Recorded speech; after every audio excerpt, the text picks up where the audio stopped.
Ainda que se respondessem todas as perguntas de um ateu, ele não deixaria de ser ateu.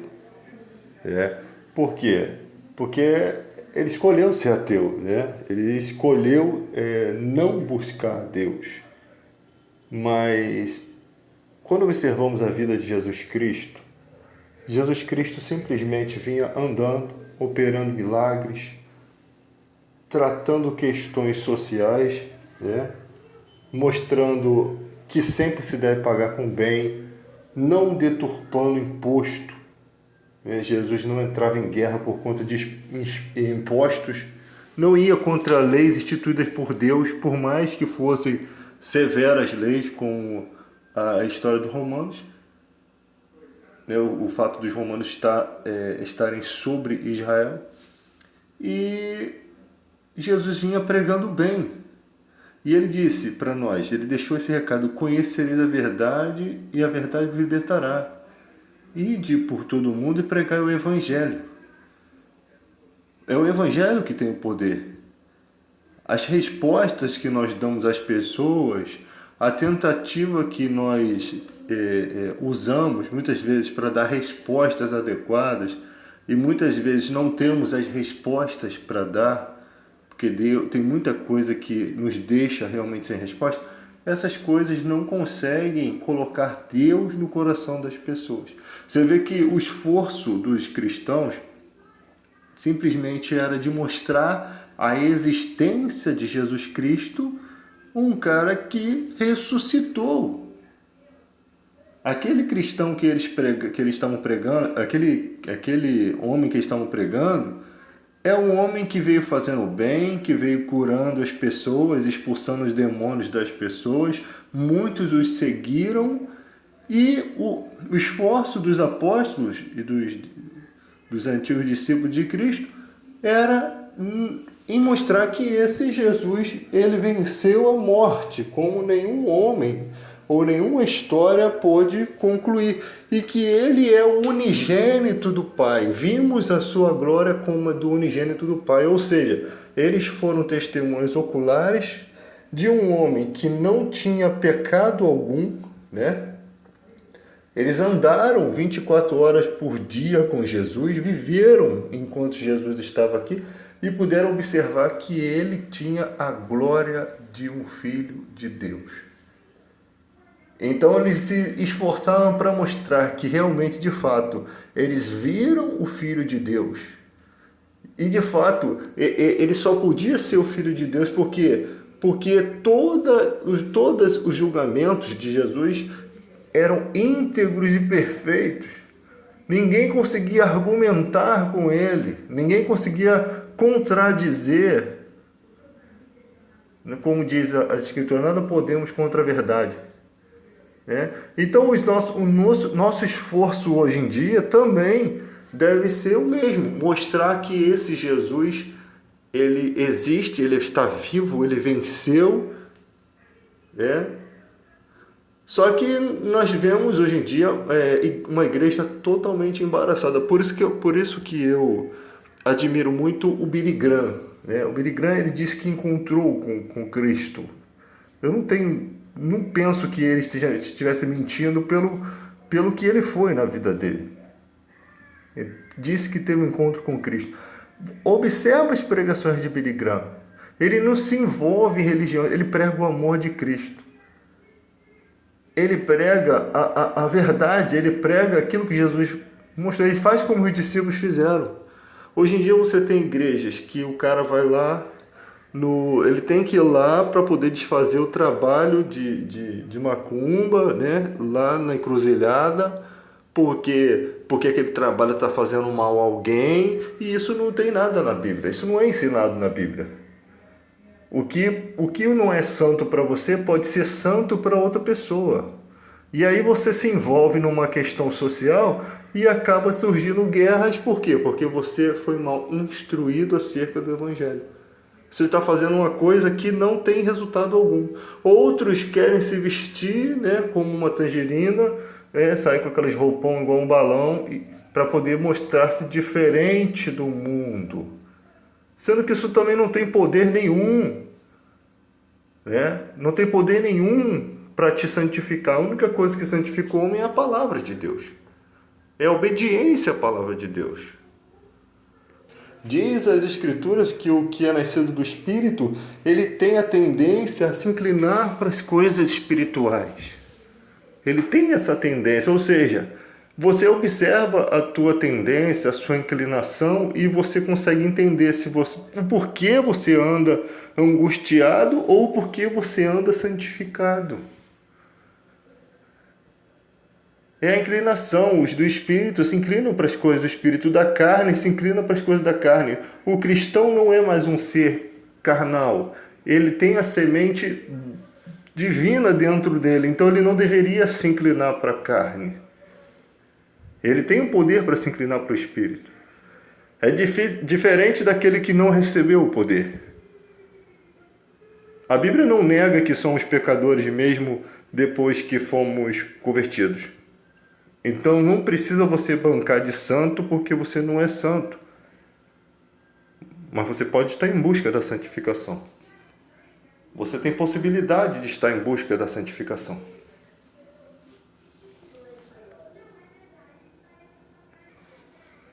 E dependendo do resultado da sua busca, né, do que você está buscando, você vai colher aquilo que você planta. Diz uma palavra na Bíblia muito interessante que eu não quero esquecer isso aqui.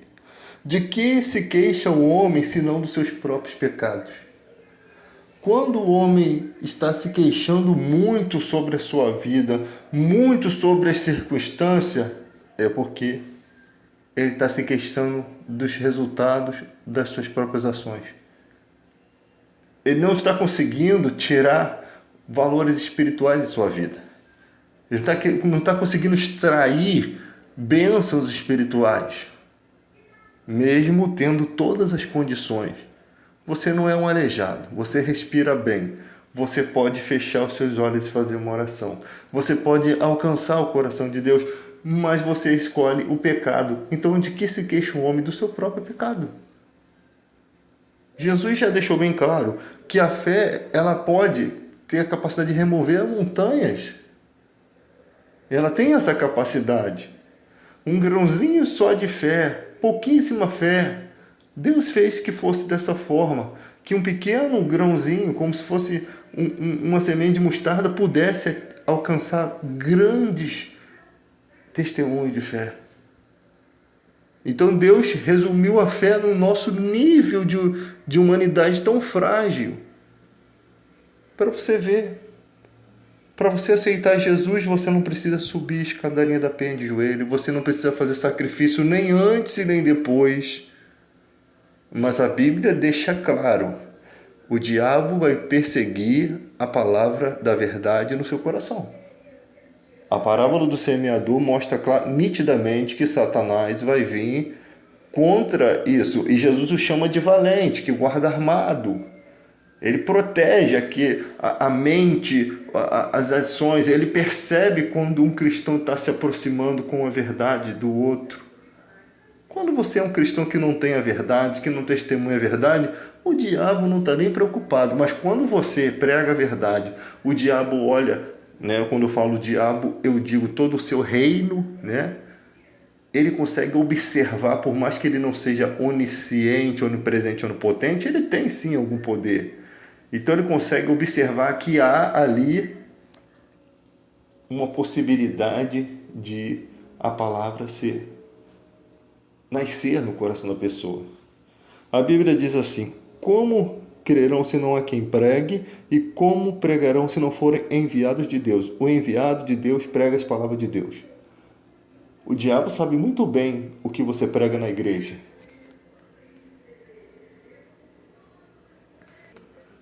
Ele não está nem preocupado com aqueles que pregam uma mentira, com igrejas que pregam a mentira, com igrejas que pregam a prosperidade, que invertem os valores espirituais e confundem com valores materiais.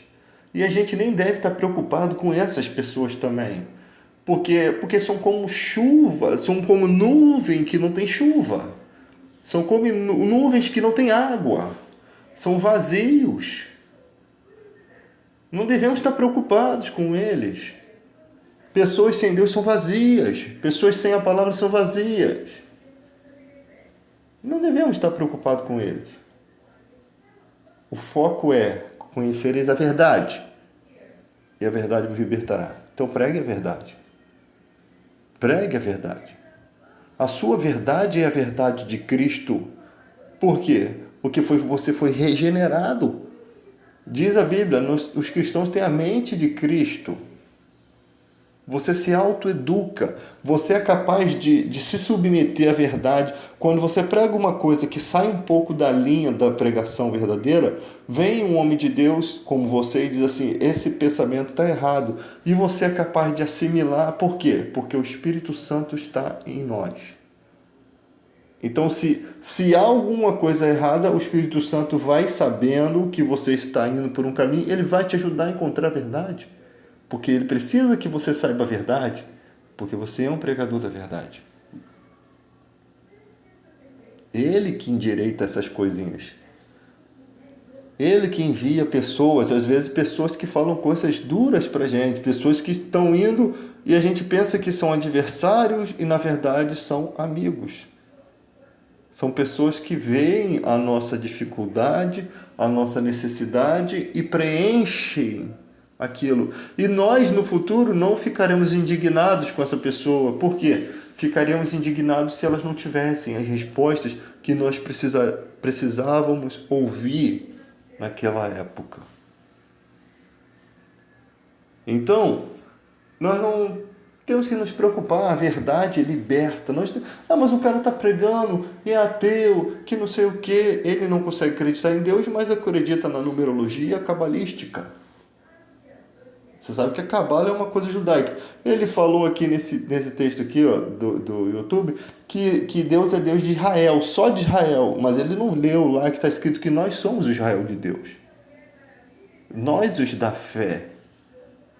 É lógico que, no princípio, Deus escolhe Israel dentre todas as nações e ela não era uma nação e Deus constrói Israel, mas não quer dizer que Deus abandonava as outras pessoas.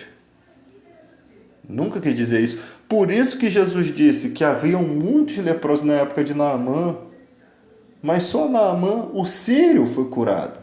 Havia muitas viúvas de Israel na época do profeta Elias, mas só a viúva de Sarepta recebeu a bênção. Ou seja, Deus não deixa de abençoar os outros povos, não, mas que ele queria que Israel tivesse a fé.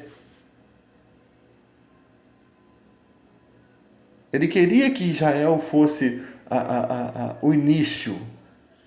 Ele pegou de todas as nações, Deus fez uma somente. Como se você colocasse um punhado de fermento num monte de massa. Foi só um punhado que Deus fez. E ele cobrava todas as questões de Israel. Por quê? Porque ele foi o Deus de Israel.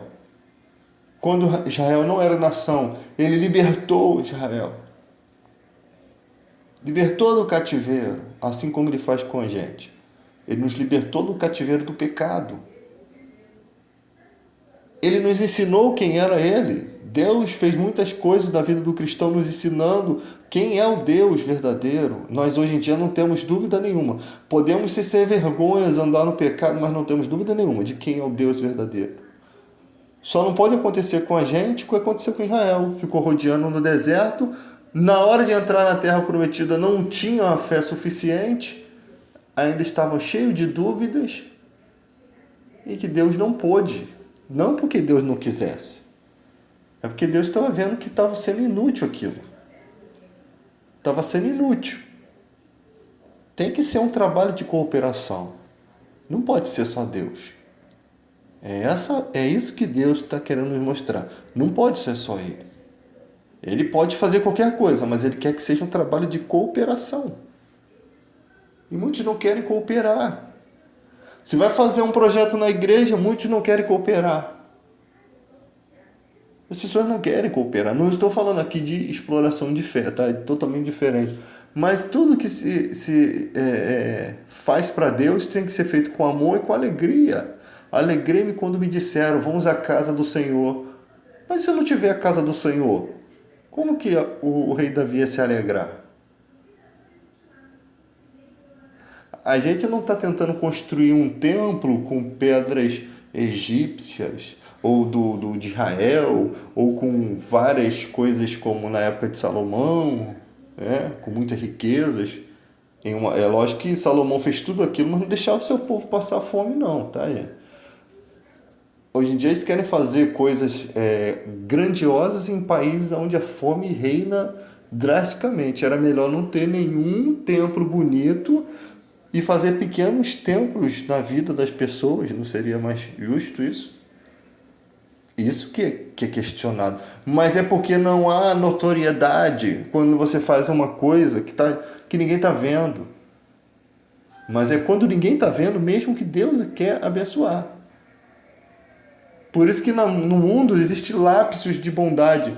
Madre Teresa, são lapsos, são pessoas que fizeram o bem, mas tiveram que ir contra toda uma geração. Muitas fizeram o bem e não foram reconhecidas.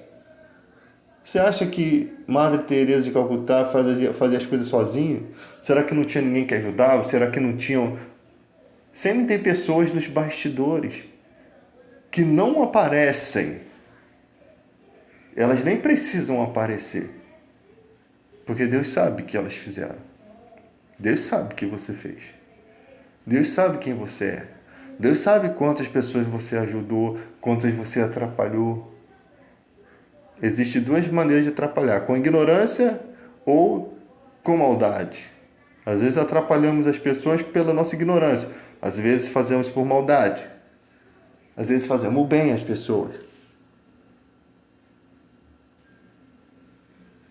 Deus sabe tudo. E Ele está disposto a dar a cada um segundo as suas obras. E o Deus que nós temos, não dá para você escolher ser ateu. Por quê? Quem vai perdoar seus pecados? Quando você erra com alguém que você não tem mais chance de pedir perdão, para quem você vai confessar os seus erros? Com quem você tem que se acertar? É preciso se acertar? Sim, sempre é preciso acertar. Sempre é preciso uma nova consciência. Senão você vai passar a vida toda achando que posso fazer sem ter consequência, posso fazer sem me preocupar. Não pode ser assim. Os nossos erros precisam ser o motivo dos nossos acertos. O que a gente erra aqui atrás serve para a gente alcançar a maturidade. Então muita gente às vezes espera um pregador com um discurso intelectual, né?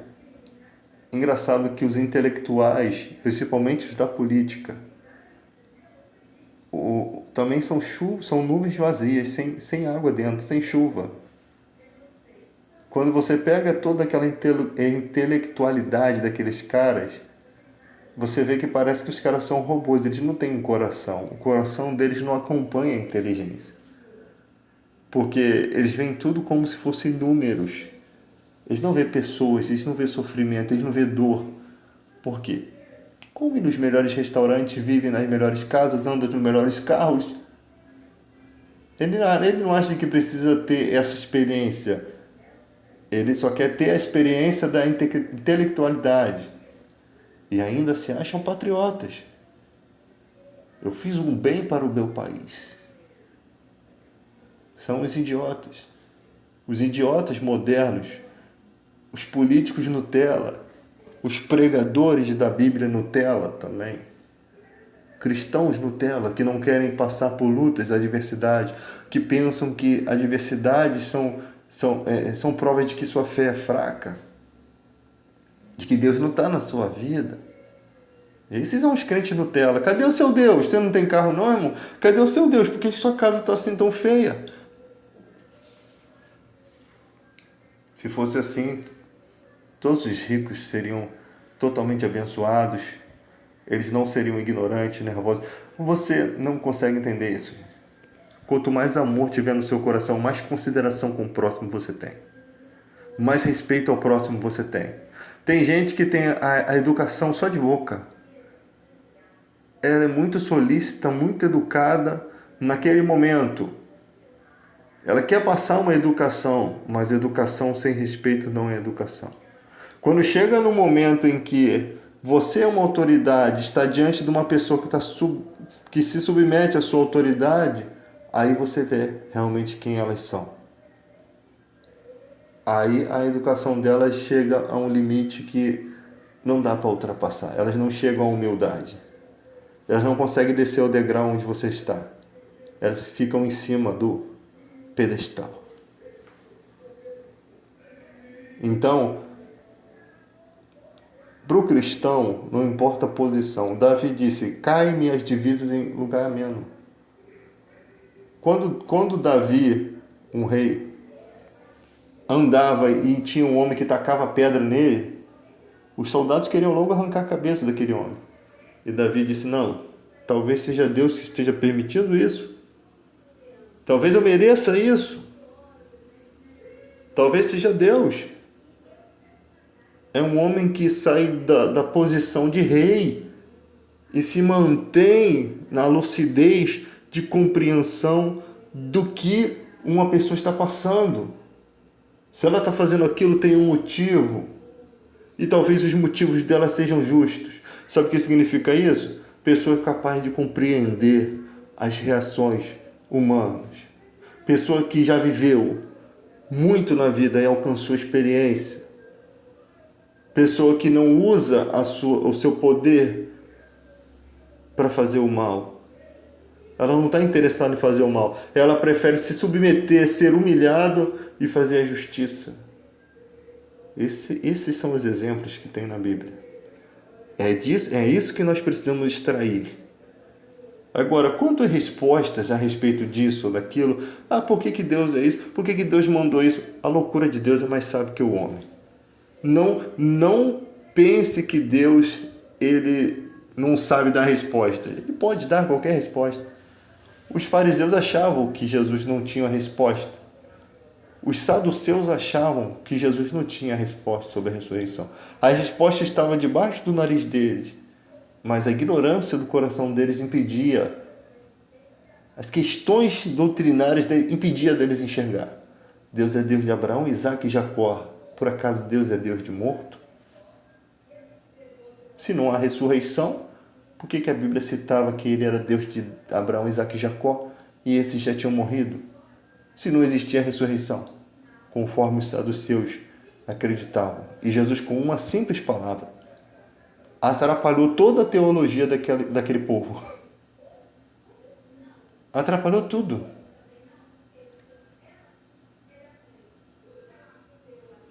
Esse é o nosso Deus. As pessoas perdem a emoção de ir à igreja.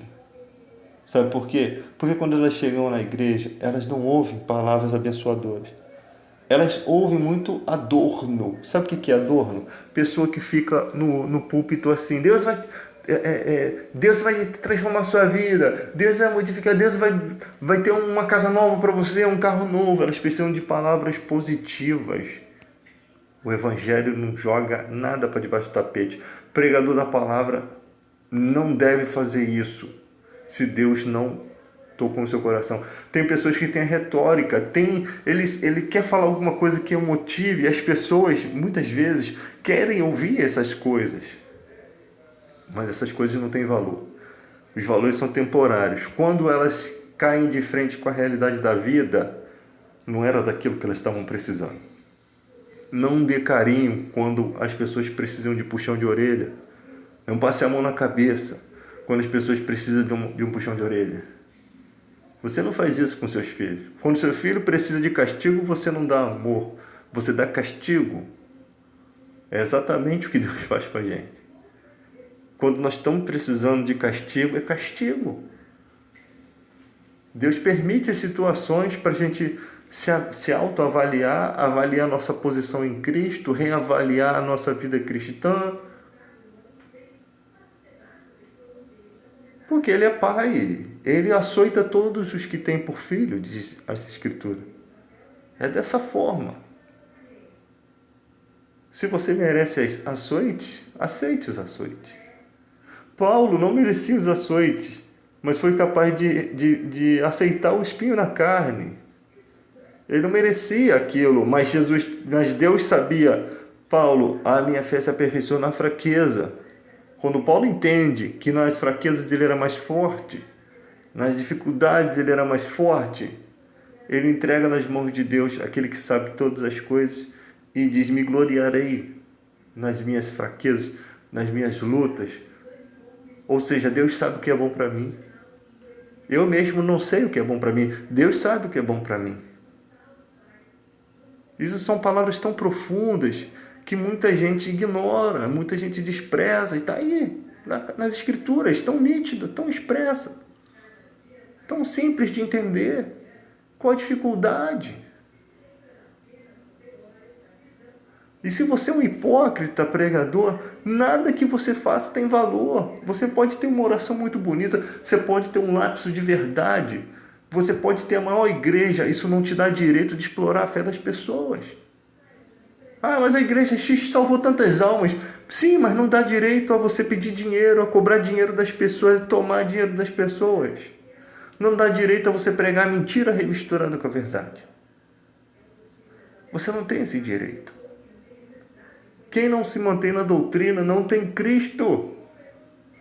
Se você é capaz de desprezar isso, você é um miserável. Como é que você pode desprezar um bem maior que Deus nos deu a preço de sangue? Como é que você pode desprezar? As pessoas pensam assim, elas pensam que é muito pouco. Ah, não, a igreja está salvando almas. Poderia ser outra igreja. E quantas almas também atrapalha de chegar no reino de Deus? Se você tem 1 milhão de almas sendo salvas numa igreja que prega uma mentira, que parece com a verdade, mas não é, quantos bilhões de almas poderiam estar dentro dessa igreja, mas não estão? Porque o cara está usando a fé de uma fé. Você já parou para analisar isso?